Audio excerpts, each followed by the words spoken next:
The night she was traded away smelled of damp earth and burnt oil, the kind of smell that clings to memory long after hope has left. Rain slid down the cracked window of the truck as it rattled toward the edge of town, and she watched the familiar lights disappear one by one, each fading glow carrying a piece of her childhood with it. Her name was Mira, though no one had spoken it with kindness for years. In her parents' house, her name had become a reminder of what they believed she had failed to give them: grandchildren, legacy, proof that their bloodline would continue. When doctors whispered the word infertile, the house grew colder. Love turned conditional, then it vanished entirely. Before this story goes any further, if you love deep, emotional stories about resilience, family, and unexpected hope, subscribe to our channel and share this story with your friends. Your support keeps these powerful stories alive. Mira remembered the exact moment her mother stopped touching her hair. It was after the final appointment, after the last test confirmed what everyone already feared. Her father didn't shout. That would have been easier. He simply looked through her as if she were already gone. The deal was made quietly, the way shameful things often are. A distant acquaintance, a man who promised work and a new start, handed over an envelope thick with cash. No one asked Mira what she wanted. No one asked how it felt to be reduced to a problem that needed removing. When the truck finally stopped, the man told her to get out. There was no farewell, no explanation of where she would go next, just darkness and the sound of tires pulling away. Mira stood there shaking, clutching a small bag with a change of clothes and a cracked mirror she'd owned since childhood. She didn't cry. She felt emptied of tears. Dawn found her walking along a forest road, her shoes soaked, her hands numb. That was when she saw the lumberjack. He was enormous, broad-shouldered, with a beard streaked with grey and eyes that looked older than the trees around him. His name was Elias. He was loading cut logs onto a battered truck, 4 children sitting nearby on a fallen tree, arguing over a piece of bread. They fell silent when they noticed her. Elias straightened slowly, assessing her not with suspicion, but with concern. She tried to speak and failed. Her knees buckled before pride could save her. Elias caught her before she hit the ground. He didn't ask questions right away. He wrapped her in a rough coat, handed her water, and told the children to make space in the truck. That simple act, being helped without conditions, broke something open inside her. Elias's home was a small wooden house deep in the forest, scarred by years of hard winters. The children, Jonah, Ruth, Caleb, and little Anne, watched Mira with open curiosity. Their mother had died years earlier, and grief had shaped them into a quiet, resilient unit. Elias gave Mira a place by the fire, a bowl of stew, and a simple offer: she could stay as long as she needed. No explanations required. Days turned into weeks. Mira learned the rhythm of the house: early mornings, the smell of pine, the sound of laughter mixed with arguments. She helped where she could, cooking, mending clothes, reading to Anne at night. For the first time since her diagnosis, she felt useful not because of what she could produce, but because of who she was. At night, guilt clawed at her. She believed the lie her parents had sold her, that she was incomplete, yet the children clung to her, trusting her with scraped knees and whispered fears. Elias watched quietly, respect growing in his eyes. He never looked at her like she was broken. That terrified her more than cruelty ever had. Winter came hard. A storm trapped them inside for days and supplies ran low. When Elias injured his leg felling a tree, panic threatened to undo them all. Mira stepped forward without thinking. She organized, rationed, soothed frightened children, and kept the fire alive through sheer determination. In those moments, something shifted. She realized strength had nothing to do with fertility and everything to do with endurance. One evening, as snow fell thick outside, Elias finally asked her story. She told him everything, voice shaking but steady. He listened without interrupting. When she finished, he nodded slowly and said, "Anyone who sells love never understood its value." That sentence healed a wound she hadn't known how to name. Spring brought renewal. The forest softened, and so did Mira. She laughed more. She sang with the children. The house felt fuller, warmer. When word reached her parents that she was alive and doing well, they sent a message asking her to come back. There was no apology, only expectation. Mira stared at the letter for a long time, then fed it to the fire. She chose the family that chose her. Time passed. The children grew stronger, more confident, shaped by stability and affection. Mira became their anchor, not replacing their mother, but honoring her by loving them fiercely. Elias and Mira spoke often, honestly, about pain and loss. Love grew quietly, not as a desperate need, but as a shared understanding. Years later, when the forest echoed with the sound of a celebration, neighbors gathered, children laughing, music drifting through the trees, Mira stood beside Elias, hand in hand. She was no longer the girl sold away in shame. She was a woman who had built a life from broken pieces. She never bore children of her own body, but she raised 4 hearts, shaped 4 futures, and healed one lonely man along the way. And in doing so, she learned the truth no one had ever told her. Family is not created by blood alone, but by choice, sacrifice, and unwavering love. Winter didn't arrive all at once. It crept in slowly, testing the weak places first. Cracked windows, tired hearts, old fears that refused to stay buried. Mira felt it before the cold truly settled, sensed it in the way Elias limped more often, in the way the children grew quieter at night, as if the forest itself was listening. She had been in the lumberjack's home for months now, though. Time no longer felt sharp or measurable. Life had softened into routines. Wake before dawn, stoke the fire, help Ruth braid her hair while Jonah argued about chores. Caleb followed Elias everywhere, asking questions about trees, strength, and whether a man could survive anything if he tried hard enough.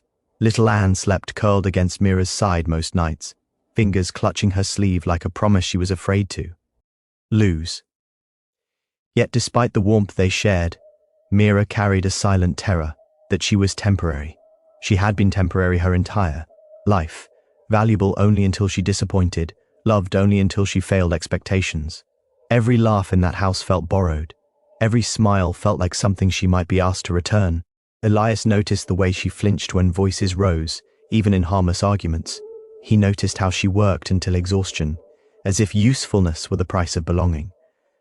One evening, as they repaired a broken chair together, he spoke without looking at her. "You don't have to earn your place here," he said. Mira's hands froze on the wood. "I know," she lied. He met her eyes then, steady, unjudging. "No," he said gently. "You don't." The words unsettled her more than cruelty ever had, because cruelty she understood. Kindness without conditions felt dangerous. The real test came the night Elias didn't return. A storm rolled in early, violent and sudden. Wind screamed through the trees, rattling the house like it meant to tear it apart. Elias had gone out to mark fallen timber before dark, when night swallowed the forest and he still hadn't come back. Fear settled heavy in Mira's chest. Jonah tried to be brave, pacing the room with forced confidence. Ruth whispered prayers she barely remembered. Caleb stood by the door, fists clenched. Anne cried softly, calling for her father. Mira didn't wait. She wrapped herself in Elias's spare coat, grabbed a lantern, and stepped into the storm. Rain lashed her face. Mud swallowed her boots. Every step into the forest felt like walking into her own fear, the fear of losing the only place that had ever felt like home. She found him near the ridge, pinned beneath a fallen tree, leg twisted at an unnatural angle. He was conscious but pale, breath shallow. Relief hit her so hard she nearly collapsed. "I told you to come," he rasped. "You don't get to decide that alone," she said, voice shaking but firm. It took everything she had, strength she didn't know she possessed, to free him enough to drag him onto a makeshift sled. Hours later, soaked, shaking, and exhausted, she got him home. That night changed everything. Elias's injury kept him bedridden for weeks. The responsibility of the household fell squarely on Mira's shoulders, and she carried it, not perfectly, but fiercely. She learned how to barter with neighbors, how to ration food, how to keep children calm when fear crept in. She read stories by candlelight when the power failed. She sang old songs her mother once hummed before love turned bitter. And slowly the children stopped asking when she would leave. Anne began calling her mama by accident at first, then with certainty. The word struck Mira like lightning. She tried to correct her, tears choking her voice, but Elias stopped her. "Let her decide what you are to her," he said quietly. The guilt was unbearable. Mira had been told her entire life she could never be a mother. Yet here was a child claiming her without hesitation, without biology, without proof. When Elias finally stood again, leaning heavily on a cane, he saw the house differently. It was fuller, stronger, alive in a way it hadn't been since his wife died. And at the center of it all was Mira, no longer a guest, no longer a shadow. One evening, after the children were asleep, Elias spoke the truth they'd both been avoiding. "You saved us," he said. Mira shook her head. "I just stayed." "That's the rarest kind of saving," he replied. She told him then about the letter from her parents, about the message asking her to return as if nothing had happened. She admitted the part of her that still ached for approval that would never come. Elias listened, then placed the letter into the fire. Himself. "This is your home," he said. "If you want it," Mira cried then. Not quietly, not politely. She cried for the girl who had been sold, for the woman who had survived, and for the family she never believed she deserved. Spring would come again. Hard choices still waited. The past wasn't done with her yet. But for the first time in her life, Mira wasn't walking towards something unknown. She was standing exactly where she belonged. The forest remembered everything. It remembered the sound of Mira's footsteps when she first arrived, hesitant, unsure, ready to vanish at the slightest rejection. It remembered Elias's grief, heavy as frost on old branches, and it remembered the children, half wild with loss, growing up too fast because no one had promised they were safe. By the time the third spring bloomed, the forest had changed with them. So had Mira. She no longer startled at raised voices. She no longer worked herself to the bone to justify her place. She laughed freely now, real laughter that startled even her. When she walked through town beside Elias, people no longer looked at her with curiosity but recognition. She belonged. And yet, just when life felt solid beneath her feet, the past returned to test whether her healing was real or only borrowed peace. It arrived in the form of her mother. Mira saw her first at the market, standing stiffly near the grain stall, clothes too neat, eyes darting like someone afraid to be seen. For a moment, Mira thought she was imagining things. Then their eyes met. Her mother's face crumpled with something that looked like regret. But Mira had learned that regret and remorse were not the same. She didn't run. That alone shocked her. Her mother approached slowly, voice trembling as she spoke Mira's name, as if testing whether she still had the right to say it.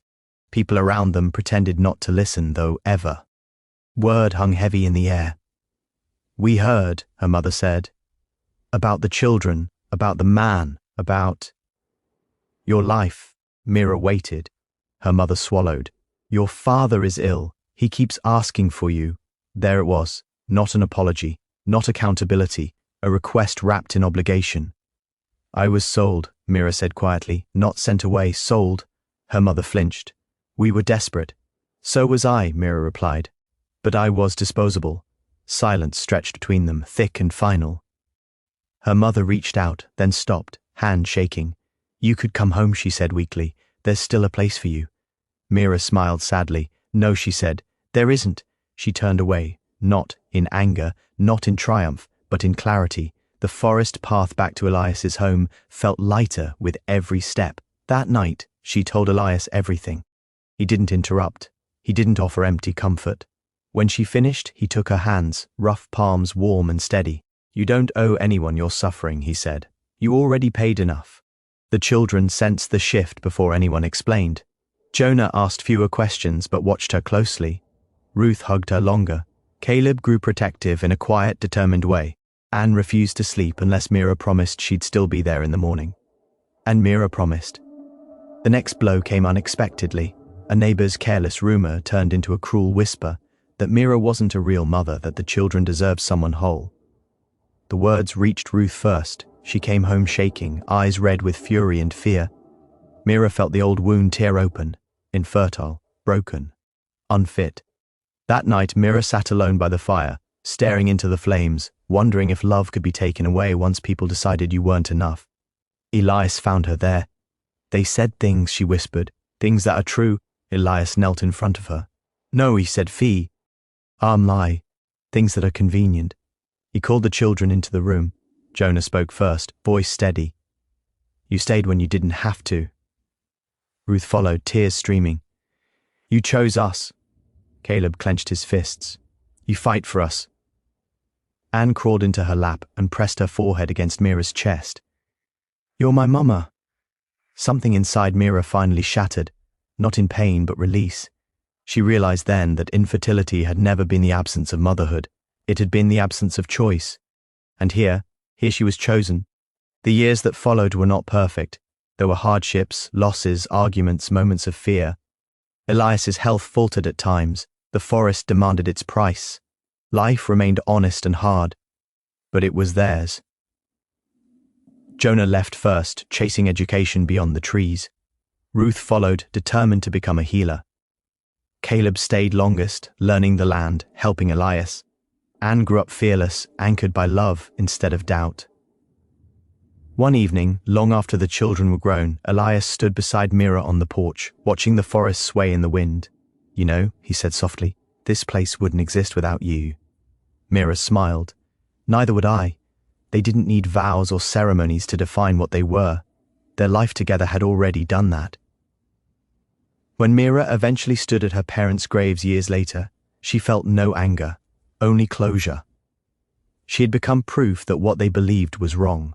She returned home, to the forest, to the house filled with echoes of laughter, to the family built not by blood, but by courage. And when people asked her story, she told it plainly. "I was sold because I couldn't give life the way they wanted, so I gave it another way."